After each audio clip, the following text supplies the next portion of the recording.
اسلامی عقائد میں سے نا ایک بنیادی عقیدہ آخرت ہے۔ جن چیزوں پر انسان ساری زندگی اعمال کرتا ہے وہ چیزیں ہوتی ہیں جو اس کے عقیدے میں شامل ہوتی ہیں۔ عقیدہ جس طرح کا ہوتا ہے اسی طرح کا انسان عمل کرتا ہے، جو اس کی سوچیں ہوتی ہیں، جو افکار ہوتے ہیں، اسی طرح اپنے شب و روز گزارتا ہے۔ جن لوگوں کا عقیدہ آخرت مضبوط ہوتا ہے نا کہ ہم نے اللہ کی بارگاہ میں کھڑے ہونا ہے، ہم نے اس کی بارگاہ میں جا کے اپنے اعمال کا حساب دینا ہے، عقیدہ آخرت مضبوط ہو تو لازمی طور پر اعمال سنور جاتے ہیں۔ انسان جواب دہی کے تصور کے ساتھ اپنے معاملات زندگی کو بار بار صحیح کرنے کی کوشش کرتا ہے۔ عقیدہ آخرت اسلامی عقائد میں بنیادی فکر کا عقیدہ ہے، اساس ہے عقائد کی۔ اگر کسی شخص کا یہ خیال ہو جائے کہ میں بس یہی زندگی ہے، کھا لو پی لو موج کرو، تو ظاہر ہے وہ فنا کا نام جب رکھ لے گا زندگی کو اور وہ دوبارہ اٹھنے کا قائل ہی نہیں ہوگا تو وہ تو کسی قانون کا پابند ہی نہیں رہے گا، وہ تو کسی چیز کی پابندی نہیں کرے گا، کسی چیز سے پرہیز نہیں کرے گا، من چاہی زندگی گزارے گا۔ عقیدہ آخرت، اللہ کی بارگاہ میں کھڑا ہونے کا تصور، یہ انسان کو سوار دیتا ہے۔ یہ ایک ایسا مراقبہ ہے جو تزکیہ نفس کر دیتا ہے، انسان کا باطن سنور جاتا ہے، اخلاقیات میں تبدیلی آتی ہے۔ پھر کوئی کیمرہ بھی نہ لگا ہو نا، کوئی بھی نہ دیکھ رہا ہو تو بندہ پھر بھی نیک ہو جاتا ہے، چونکہ اس کا خیال ہوتا ہے میرا رب مجھے دیکھ رہا ہے، صبح قیامت میں اپنے رب کی بارگاہ میں کھڑا کیا جاؤں گا۔ تو عقیدہ آخرت کی مضبوطی، اس تصور کا مضبوط ہونا امت مسلمہ کے لیے نہایت ہی ضروری ہے۔ آپ دیکھیے قرآن مجید فرقان حمید ہماری توجہ دلاتا ہے، اور سورۃ القیامہ کے اندر اللہ کریم نے ارشاد فرمایا ایحسب الانسان، کیا آدمی اس گھمنڈ میں ہے، کیا انسان کا یہ خیال ہے ان یترک سدی، کہ اسے آزاد چھوڑ دیا جائے گا، اس سے پوچھا نہیں جائے گا؟ کیا انسان یہ سمجھتا ہے اس سے کوئی سوال؟ ایحسب الانسان، کیا انسان اس گمان میں ہے، اس گھمنڈ میں ہے ان یترک سدی، کہ اسے آزاد چھوڑ دیا جائے گا، کوئی پوچھنے والا نہیں ہوگا؟ اسے آزاد نہیں چھوڑا جائے گا، اس پر پابندیاں ہیں، اس پر کچھ قیود ہیں، اسے کچھ حدود بتائی گئی ہیں، اسے ایک دائرہ کار دیا گیا ہے، اسے بتایا گیا ہے کہ یہ حلال ہے، یہ حرام ہے، یہ تیرے لیے جائز ہے، یہ تیرے لیے جائز نہیں ہے۔ اس چیز کی حد تک تو آگے بڑھ سکتا ہے، یہاں سے اس لائن کو تو کراس نہیں کر سکتا، اس پر پابندیاں ہیں، ان پابندیوں کے بیچ رہ کے وہ زندگی گزارے گا۔ اور یہ بھی یاد رکھے، یہ آیت ایک دوسرا معنی یہ دیتی ہے کہ یہ مت سمجھے کہ صبح قیامت اسے چھوڑ دیا جائے گا، اس سے پوچھا جائے گا، اس سے سوال کیا جائے گا۔ اللہ کی بارگاہ میں جب یہ کھڑا ہوگا تو اسے اپنے اعمال کا حساب دینا ہو۔ لازمی طور پر ایک عدالت صبح قیامت لگے گی، جس عدالت میں مجرم پیش ہوں گے، انہیں اپنے جرموں کا حساب دینا ہے، ظالموں کو کھڑا کیا جائے گا، ان سے ان کے ظلم کے بارے میں باز پرس ہوگا۔ تو لازمی طور پر عقیدہ آخرت کی مضبوطی انسان کو مضبوط کرتی ہے، اس کے اعمال پر پیرے بیٹھ جاتے ہیں، وہ پھونک پھونک کر قدم رکھتا ہے، سوچ کر جملے بولتا ہے، وہ کوئی بھی معاملہ کرتا ہے تو اس میں اس کا خیال ہوتا ہے کہ میں نے دنیا سے چلے جانا ہے، میرے پاس پتہ نہیں کتنا وقت بچا ہے، لہٰذا مجھے آخرت میں پیش ہونا ہے، اپنے معاملات کی آسانی کے لیے، وہاں کی آسانی کے لیے میں یہاں تھوڑا سوچ سمجھ کے چلوں۔ رب فرماتا ہے تجھے ایسے ہی آزاد نہیں چھوڑا جائے گا، آزاد پنچھیوں جیسی زندگی نہ گزار، صبح قیامت کے معاملات کو پیش نظر رکھ، اس پر غور کر۔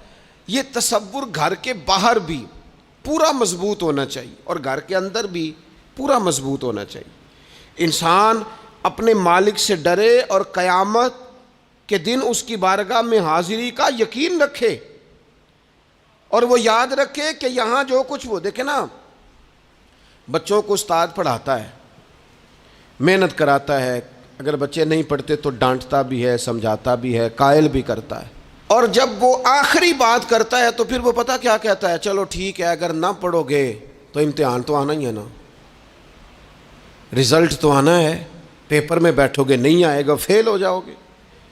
یہ لاسٹ پر یہ بات ضرور ہوتی ہے، اور یہ امتحان دینے کا تصور اور امتحانی سینٹر میں جانے کا خیال طالب علم کو مجبور کرتا ہے کہ میں اسباق تیار کروں، میں بار بار اس پر غور کروں، میں کتاب کو سمجھوں، میں اس کو حل کروں چیزوں کو، تاکہ جب میں مرکز میں جاؤں پرچہ دینے کے لیے امتحانی سینٹر میں تو پھر مجھے پریشانی کوئی نہ ہو۔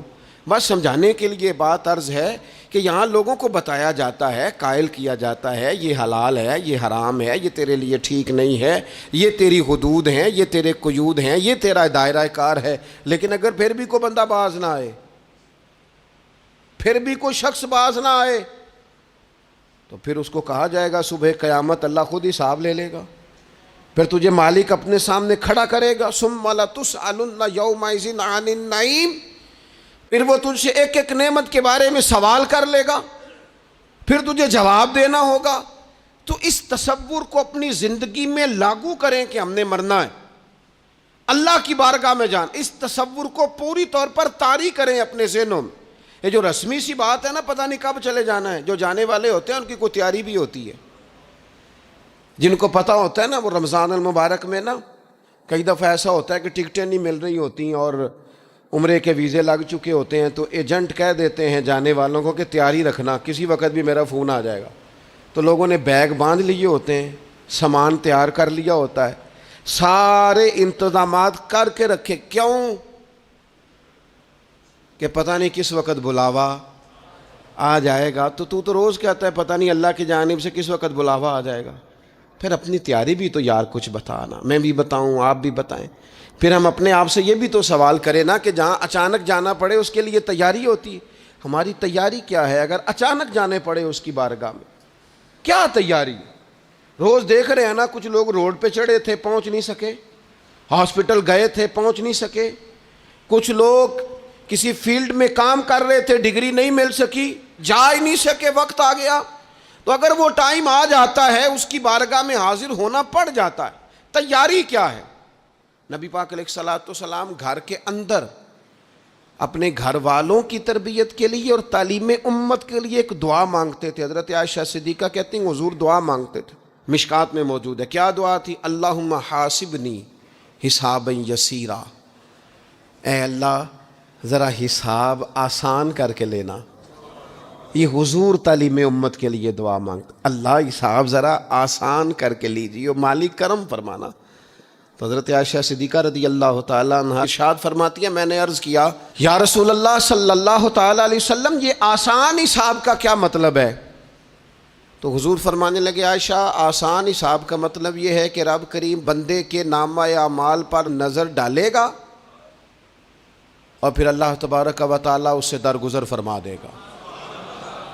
یہ آسان حساب ہے، پتہ مالک کو ہے اس نے کیا کیا ہے، پر کریم ہے نا۔ عدل کریں تے تھر تھر کمبن، اچیاں شاناں والے تے جے فضل کریں تے پھر بخشے جامن میرے جے منہ کالے، نظر کرے گا پھر معاف فرما دے گا۔ اور حضور فرماتے عائشہ یاد رکھو جس سے اس نے حساب لیا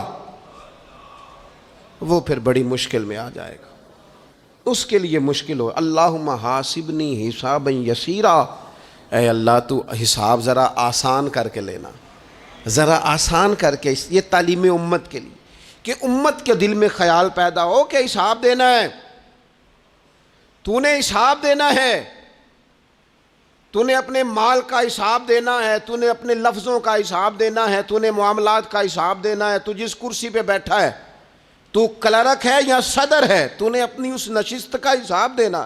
تو استاد ہے یا پیر طریقت ہے، تو مؤذن ہے یا خطیب ہے، تو جو بھی ہے تو نے حساب دینا ہے۔ تجھے تیرے منصب کے بارے میں پوچھا جائے گا، تجھے تیرے عہدے کے بارے میں پوچھا جائے گا، تجھے اپنی ذمہ داریوں کے بارے میں حساب دینا، اللہ کی بارگاہ میں تمہیں جا کے بتانا ہے کہ تم نے کیا اعمال کی۔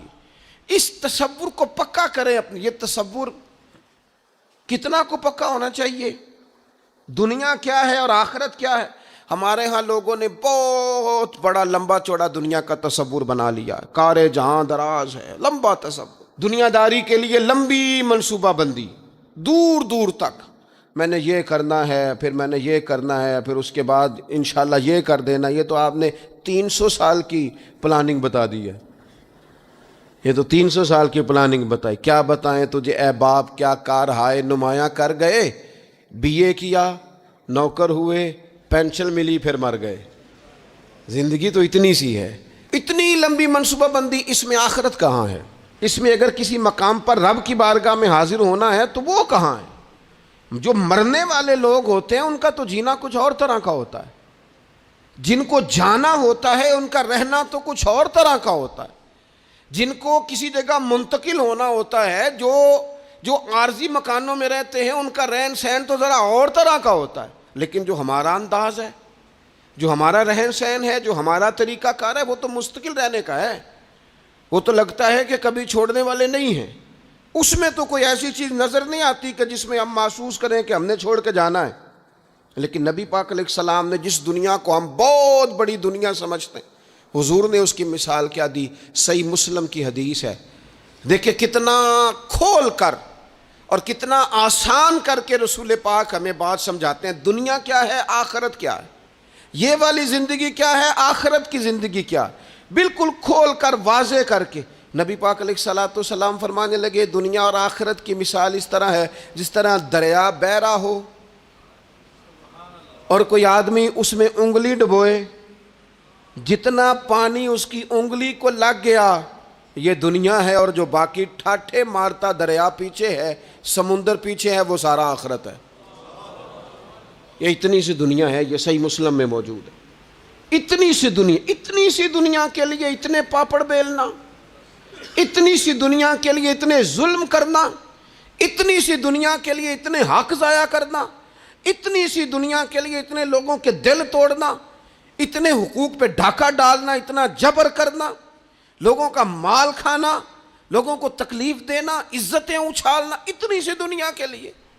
حضور فرمانے لگے اتنی سی ہے یہ دنیا, جتنا انگلی کو پانی لگ گیا ہے وہ جنت, جو نری جنت نہیں, خدا کا فضل ہے, جو اللہ کی عطا ہے اپنے بندوں کے لیے. میرے کریم فرمانے لگے اس جنت میں وہ نعمتیں ہیں نہ کسی آنکھ نے دیکھی, نہ کسی کان نے سنی, نہ تمہارے دل پر کبھی خیال ہی گزرا ہوگا کہ ہمارا رب ہمیں یہ عطا فرمانے والا ہے.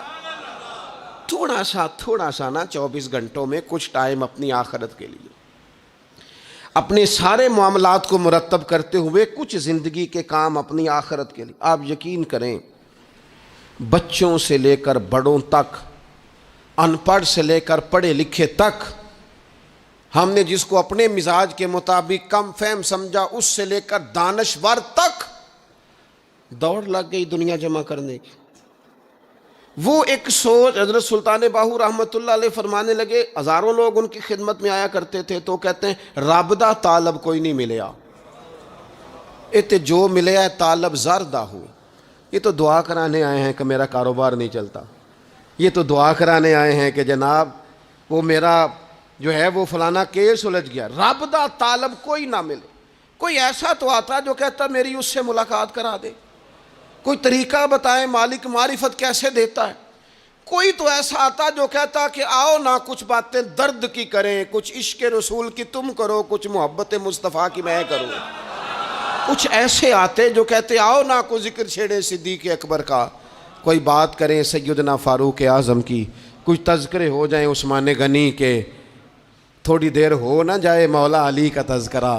کچھ لوگ ہوتے نا ایسے جو اس طرح کے ہوتے, لیکن وہ ہر وقت دنیا داری, ہر وقت. اچھا کہیں اکتاتے بھی ہیں نا, تھک گئے کاروبار کر کر کے, کہیں اکتاتے بھی ہیں تو کرتے کیا ہیں, سیر کرنے چلے جاتے ہیں.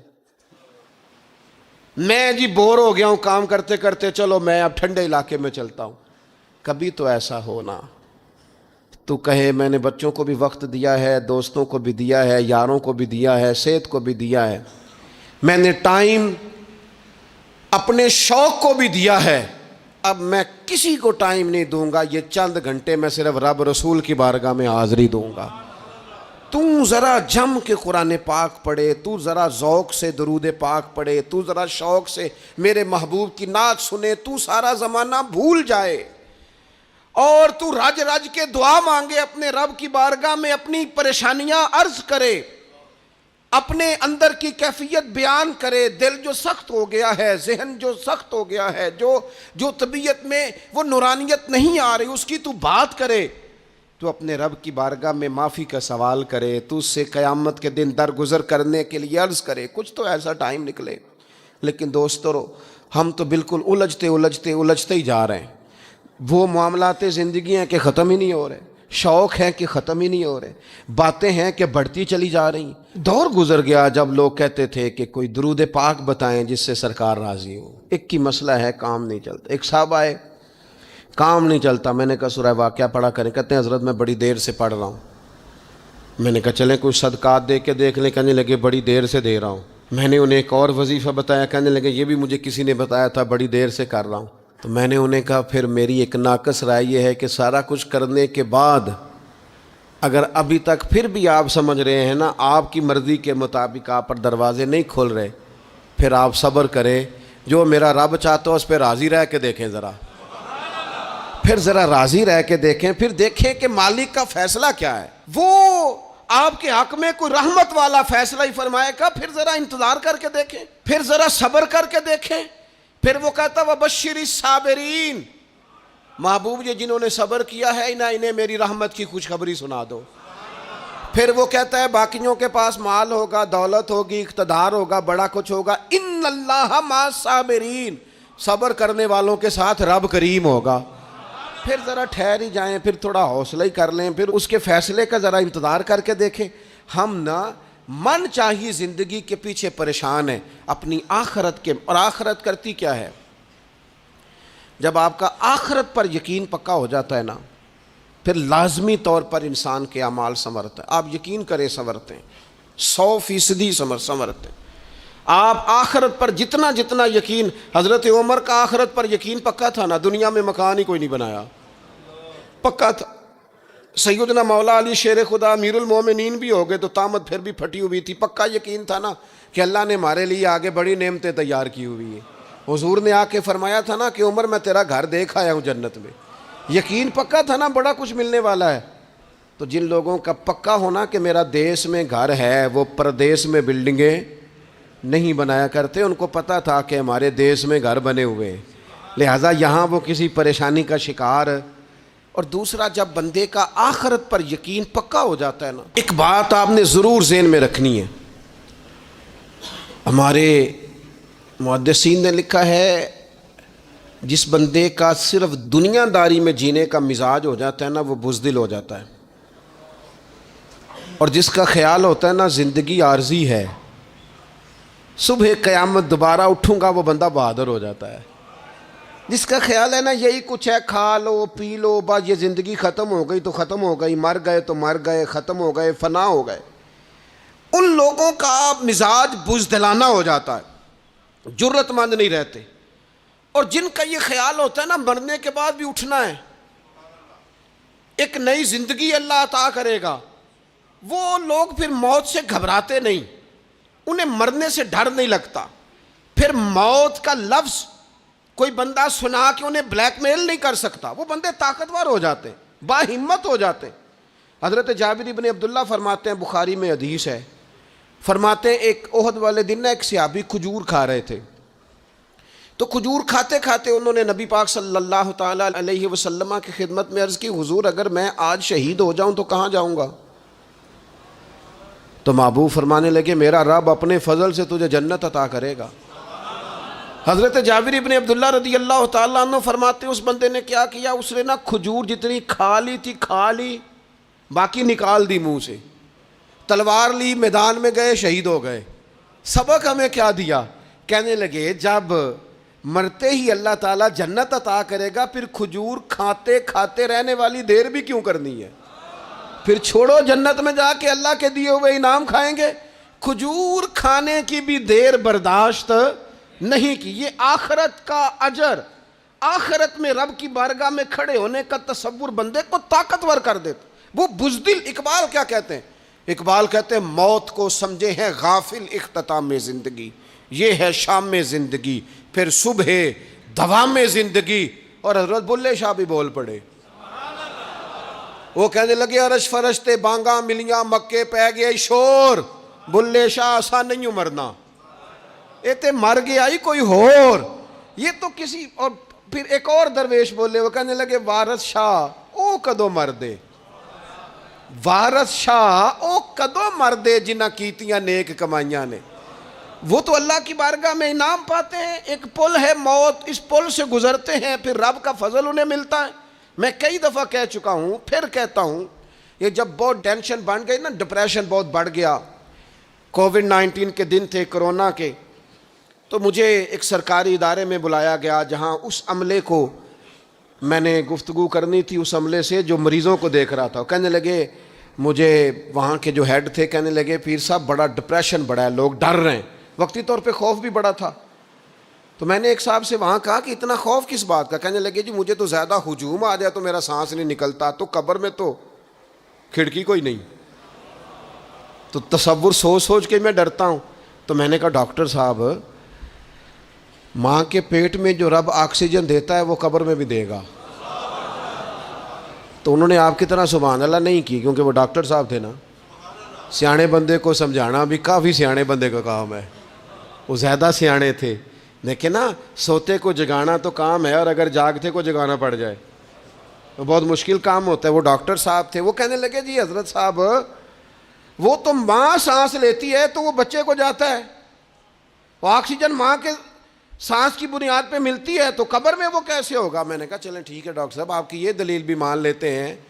وہ جو انڈے سے بچہ نکلتا ہے،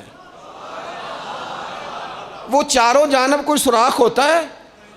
ڈاکٹر صاحب نے قلم چھوڑ دیا، رکھ دیا. میں نے کہا چلو یہ بھی بتاؤ زندہ ہی نکلتا ہے؟ کہنے لگے بالکل. تو میں نے کہا سونا بھی نکلتا ہے؟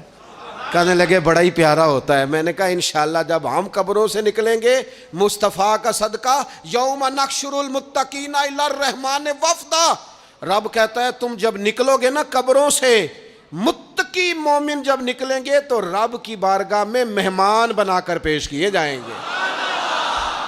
اے رب دے پرونے ہون گے قیامت میں، وہ مہمان بنا کر پیش کیے جائیں گے اللہ کی بارگاہ، مہمان بنا کر. دوستو، قبر صرف دوزخ کا گڑھا نہیں ہے، دوزخ کا گڑھا بھی، لیکن اس کے لیے جس نے دنیا میں رہ کے صرف دنیا کٹھی کی، آخرت کے لیے جمع کچھ نہیں کیا، اور جس نے یہاں رہ کے وہاں کے لیے کوشش کی، صبح سے شام تک ڈرا کہیں میرا رب ناراض نہ ہو جائے، کہیں حضور کی بتائی ہوئی حدیں معاذ اللہ مجھ سے کراس نہ ہو جائے. جس نے محتاج زندگی گزاری، اس کی قبر گڑھا نہیں، کھڈا نہیں، بلکہ حضور فرماتے ہیں روضۃ من ریاض الجنہ، اس کی قبر تو باغ ہے، باغ. ایک منٹ کے لیے صرف سوچنا، بندہ فوت اور سیدھا اسے باغ میں چھوڑا ہے کوئی، باغ ہے قبر، باغ. اور باغ بھی معمولی نہیں، معمولی کیاری نہیں، روضۃ من ریاض الجنہ، جنت کے باغوں میں سے باغ. اور باغ اتنا سونا ہے جس میں آنکھ کھلے گی تو پہلی زیارت ہی مدینے والے رسول کی نصیب ہوگی. تو خوف آتا ہے وہاں جاتے ہوئے. پہلے بھی میں نے کہا تھا، پھر کہتا ہوں، او مرحوم آسی نے کہا تھا، آج پھولے نہ سمائیں گے کفن میں آسی، او قبر کی رات ہے ان سے ملاقات کی رات. آج تو ملاقات. تو یہ جو عقیدہ آخرت ہے یہ انسان کو بزدل نہیں کرتا، بہادر کر دیتا ہے. جو لوگ عقیدہ آخرت نہیں رکھتے بزدل ہو جاتے ہیں، اور لازمی طور پر بزدل ہو جاتے ہیں. اسی طرح یہ جو عقیدہ آخرت ہے یہ صبر و تحمل پیدا کرتا ہے انسانی زندگی میں، ٹھہراؤ پیدا کرتا ہے. انسان محسوس کرتا ہے کہ کل دنیا یہ نہیں، آگے بھی اللہ بڑا کچھ عطا فرمانے والا ہے. اس کے مزاج کے اندر تحمل، بردباری، سکون رہتا ہے. یعنی نہیں بھی اگر کسی مظلوم کو انصاف مل سکا دنیا میں تو وہ پھر بھی بے صبرا نہیں ہوتا، وہ ٹھہراؤ کا شکار ہے. اسے پتہ ہے قیامت کے دن بھی ایک عدالت لگے گی، اللہ کی بارگاہ میں جانا ہے. نبی پاک علیہ الصلوۃ والسلام نے فرمایا اگر سینگوں والی بکری نے بغیر سینگوں والی بکری کو تکلیف دی ہوگی تو قیامت کے دن اسے بھی بدلہ دینا پڑے گا. تو یہ تحمل پیدا کرتا ہے، انسان کو ایک حوصلہ ہوتا ہے کہ ساری عدالتیں یہاں نہیں، قیامت میں بھی لگنی. جب انسان عقیدہ آخرت رکھتا ہے نا تو پھر اس کے لیے نا رب کے رستے میں خیرات کرنا بڑا آسان ہو جاتا ہے. پھر نہ وہ محسوس کرتا ہے کہ میں نے سارا کچھ یہاں کے لیے جمع نہیں کرنا، کچھ میں نے وہاں کے لیے بھی جمع کرنا ہے. وہ پھر اپنی آخرت کے لیے کچھ نہ ایک بینک آخرت کا بھی بنا لیتا ہے، اس میں بھی کچھ نہ کچھ جمع کراتا رہتا ہے. اسے پتہ ہوتا ہے کہ میں نے اللہ کی بارگاہ میں حاضر ہونا ہے، وہاں کی بھی کچھ نہ کچھ تیاری. نبی پاک صلی اللہ تعالیٰ علیہ وسلم نے بکرا بھیجا گھر میں ذبح کرنے کے لیے، تو سرکار تشریف لائے سر شام، تو فرمایا کیا بنا؟ عرض کی یا رسول اللہ صلی اللہ تعالیٰ علیہ وسلم سارا بانٹ دیا ہے، محلے داروں میں، رشتہ داروں میں، غریبوں میں سارا بانٹ دیا، بکرے کی ایک دستی صرف بچی ہے، آپ کے لیے رکھی ہے۔ تو حضور نے توجہ کیا دلائی، محبوب نے کس طرف رخ کیا؟ حضور فرمانے لگے اپنے اہل خانہ سے، ازواج مطہرات سے، کریم فرمانے لگے عائشہ وہ جو تم نے بانٹ دیا ہے نا وہ سارا ہی بچ گیا ہے، وہ سارا ذخیرہ ہو گیا، وہ جمع ہو گیا ہے آخرت کے لیے، وہ ہمارے پاس بچ گیا ہے۔ یہ جو تم سمجھتے ہو نا یہ بچا کے رکھا ہے، یہ تو ہم استعمال کر لیں گے، وہ ہم نے سیو کر لیا ہے، وہ بچ گیا ہے۔ حضرت ابو ذر غفاری رضی اللہ تعالیٰ عنہ اپنے خادم سے کہنے لگے کہ مجھے پتہ چلا ہے یہاں فلاں جگہ کچھ غریب لوگ آئے ہیں، تو اس طرح کرنا، جو اچھا اونٹ ہے نا میرے اونٹوں میں سے، اچھا اونٹ وہ ذبح کر کے نا تو ان سارے گھروں میں تقسیم کر دو، جتنا گوشت وہاں بھیجو گے اتنا ہی میرے گھر میں بھی بھیج دینا۔ آپ کا وہ خادم کہتا ہے میں نے اپنی سمجھ کے مطابق اچھا اونٹ ذبح کر کے گوشت بنا کے میں نے بانٹا، اور میں نے اس طرح کیا کہ وہ حضرت ابو ذر غفاری کے گھر بھی اتنا ہی گوشت بھیجا جتنا تمام غربا کے ہاں میں نے بانٹا تھا۔ شام کو جناب ابو ذر غفاری اپنے اونٹوں کے باڑے میں آئے جہاں باندھا کرتے تھے اپنی حویلی میں، تو آ کے دیکھا کہ وہ سرخ بہترین اونٹ جو سب سے بہترین تھا وہ تو کھڑا ہے۔ تو آپ اپنے خادم سے کہنے لگے میں نے تمہیں کہا تھا جو سب سے اچھا ہے اس کو ذبح کرنا، تو وہ کہنے لگا حضور وہ باقیوں میں سے سب سے اچھا تھا، اس سے ہی تھوڑا سا کمزور تھا، اور یہ تو آپ کی سواری کے لیے ہے نا، یہ تو آپ کے کام آتا ہے، اس پہ تو آپ سفر کرتے ہیں، اس لیے میں نے اسے چھوڑ دیا، اور اس کے بعد جو سب سے اچھا تھا وہ میں نے ذبح کر دیا۔ تو حضرت ابو ذر غفاری فرمانے لگے تو شاید سمجھا نہیں، میں اسے بھی سواری کے لیے رکھنا چاہتا تھا پر اپنی آخرت کی سواری کے لیے، میرا دل تھا وہ جو آخرت میں سفر کرنا ہے نا، دشوار گزار گھاٹیاں ہیں، ان گھاٹیوں کے لیے وہ اونٹ میرے کام آ جائے گا، لہذا میں نے تجھے کہا تھا جو سب سے بہتر ہو وہ دے دینا تاکہ ذرا میری آخرت کی سواری بن جائے، تاکہ میں ذخیرہ کر لوں۔ بڑا دیا بال بچوں کو، بڑا دیا بہن بھائیوں کو، بڑا دیا دوست احباب کو، بڑے قرضے دیے ادھر ادھر، لیکن ساری زندگی دیے، ایک موقع پر صرف آپ نے کسی کو انکار کیا نہ، ایک موقع پر، تو وہ پچھلے جو 99 دفعہ آپ نے دیا ہوتا ہے وہ اس کا بھی منکر ہو جاتا ہے، وہ کہتا ہے تو نے کدی کام تے کام ہی نہیں آیا، وہ تو نے تو میری امید ہی توڑ دی۔ وہ سارے شکوے، ساری زندگی کہاں خرچ کر دی بلا، کس مقام پر؟ اور یہاں حال یہ ہے کہ حضور فرماتے ہیں جب تو صدقہ دیتا ہے تو رب اسے اپنے دستے قدرت میں لیتا ہے، اور اس طرح تمہارے صدقے کو پالتا ہے جس طرح تم اپنے گھر میں بچھڑا نہیں پالتے، اس طرح صبح قیامت تمہیں وہ نتیجے کے طور پر پلا ہوا صدقہ ملے گا۔ ہم اپنی آخرت کو چونکہ اس لیول پر یقین نہیں لاتے الا ماشاءاللہ، لہٰذا اس کی تیاری کے لیے ذخیرہ نہیں کرتے، اپنی آخرت کی تیاری کے لیے ذخیرہ کریں اور کوشش کریں کہ اور یہ عقیدہ اپنی اولادوں میں، اپنے متعلقین میں، اپنے احباب میں اس کو راسخ کریں، کوئی نہ کوئی بات عقیدہ آخرت کی، قیامت کی ضرور اس کا تذکرہ کریں، ان باتوں کو اپنی زندگی کا حصہ بنائیں۔ اگر عقیدہ آخرت نہ ہو تو دنیا کی ساری چیزیں ویسے ہی لوگوں کو عجیب لگنے لگ جائیں، اگر کوئی قیامت ہی قائم نہ ہو تو مظلوم رہ گیا، ظالم نے تو پھر ظلم ہی کمایا، وہ تو پھر دندناتا پھرے گا۔ تو رب کہتا ہے اَيَحْسَبُ الْإِنسَانُ أَن يُتْرَكَ سُدًى، کیا انسان سمجھتا ہے کہ اسے یوں ہی چھوڑ دیا جائے گا، کوئی اسے آزاد ہی چھوڑ دیا جائے گا، کچھ پوچھا ہی نہیں جائے گا؟ صبح قیامت سوال ہوں گے، رب کی بارگاہ میں حاضری ہوگی، اللہ کے حضور سوالات کے جواب دینے ہوں گے، لہٰذا اپنی زندگی کے اعمال کو مرتب کرتے وقت، کوئی بھی کام کرتے وقت ایک تصور ضرور ذہن میں رکھیں کہ مجھے صبح قیامت اس کا حساب دینا ہے۔ یہ جو جواب دہی کا تصور ہوتا ہے یہ انسان پر پہرے دار ہوتا ہے، یہ اس کو مضبوط کرتا ہے، اس کی عقیدے کی بنیادیں اس کے عمل کو طاقتور کر دیتی ہیں۔ لہٰذا عقیدہ آخرت اپنے بچوں میں، آنے والی نسلوں میں، آپ دیکھیں حضور نے یہ عقیدہ آخرت مضبوط کر دیا تھا نا، تو پھر سیدہ فاطمہ الزہرا نے کچے مکان میں ساری زندگی گزار دی، پھر محبوب پاک نے دیکھا کہ وہ اونٹ کے بالوں کی بنی ہوئی چادر اوڑھ کے چکی پیس رہی ہیں، تو محبوب نے یہ نہیں فرمایا کہ اللہ آسانی کر دے گا، اچھا وقت آ جائے گا تو فکر نہ کرنا یہ مشکل، نہ محبوب کریم نے فرمایا فاطمہ دنیا میں تھوڑی مشقت برداشت کرو، اللہ آخرت کی ساری سعادتیں آپ کو ہی عطا فرمائے گا۔ گویا کریم نے فرمایا آپ کو یوں ہی زندگی گزارنی ہے، یہی طرز رکھنی ہے، اسی طرح ہی آپ کو وقت گزارنا ہے۔ جو آرام کا وقت ہے وہ اللہ تعالیٰ جنت میں عطا کرے گا۔